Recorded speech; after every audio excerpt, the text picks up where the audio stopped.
Numa era bem antes da internet. Antes de tudo, como é que as notícias conseguiam viajar num dos lugares mais remotos do mundo? Pois bem, na Amazónia, a informação fluía, literalmente, pela água. É essa a fascinante história que vamos contar, a do Carteiro das Águas. O nosso cenário é este: a Amazónia brasileira. Mais especificamente, as margens do imenso rio Purus. Para as comunidades que viviam ali, o rio era tudo. Era a fonte de vida, claro, mas era também a única autoestrada que existia.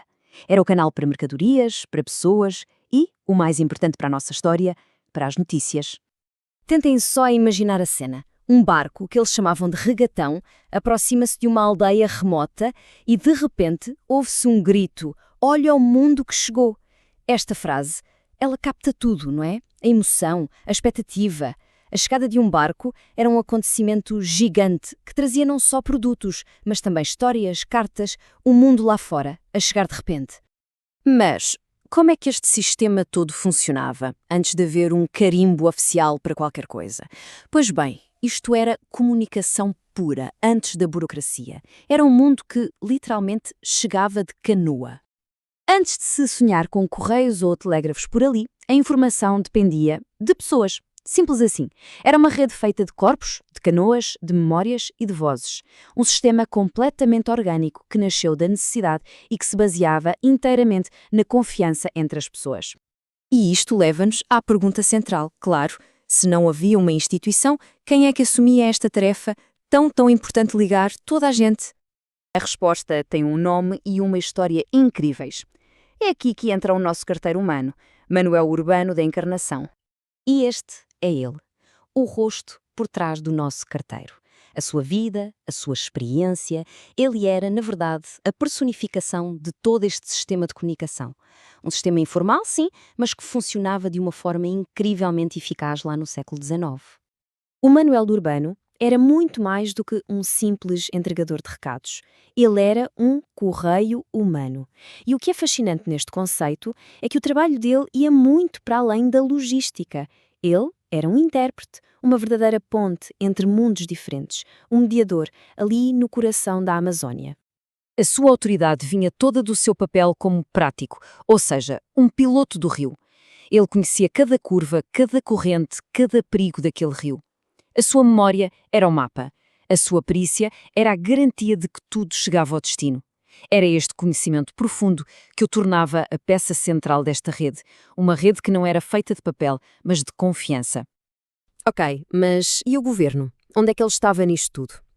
Bem, o Estado até tentou implementar o seu próprio sistema oficial, mas, como vamos ver, era um sistema que simplesmente não conseguia competir. Este quadro mostra bem o contraste. De um lado tínhamos a rede humana do Manuel Urbano, orgânica, consistente, baseada na confiança. Era local, era imediata. Do outro, o sistema do Estado, frágil, impessoal e dolorosamente lento.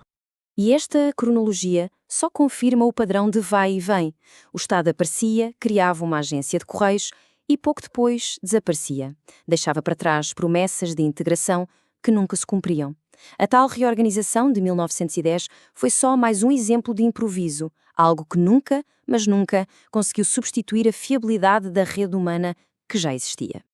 E é aqui que a história fica ainda mais irónica, porque à medida que o resto do país se modernizava, já no século XX, a situação no Purus, acreditem ou não, piorou. Agora, pensem bem neste número. 2. 2 anos. Sim, era o tempo que uma simples carta podia demorar a chegar àquela região. É algo quase impossível de conceber hoje em dia, não é? E mostra bem o paradoxo cruel do chamado progresso. O ponto essencial é este. No papel, no mapa, a região estava integrada no país, mas na prática, no mundo real, estava mais isolada do que nunca. Estava no mapa, sim, mas estava completamente fora do relógio do resto do Brasil. E as consequências disto eram bem reais, claro. Os jornais chegavam tão tarde que já eram documentos de história. Revistas e material escolar, coisas que hoje nem pensamos duas vezes, transformavam-se em verdadeiros tesouros, bens raríssimos. O progresso, neste caso, não conectou. Pelo contrário, isolou ainda mais. E isto leva-nos à conclusão, a uma reflexão sobre o legado do Manuel Urbano e o que a história dele realmente nos ensina. O destino do Manuel Urbano é um espelho do que aconteceu à própria comunicação na região. Ele foi absolutamente fundamental para tecer esta parte da Amazónia no resto do Brasil.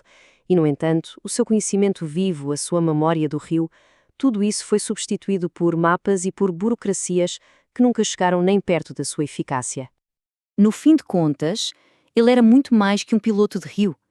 Ele era a ligação, era o intérprete, era a memória viva do Purus.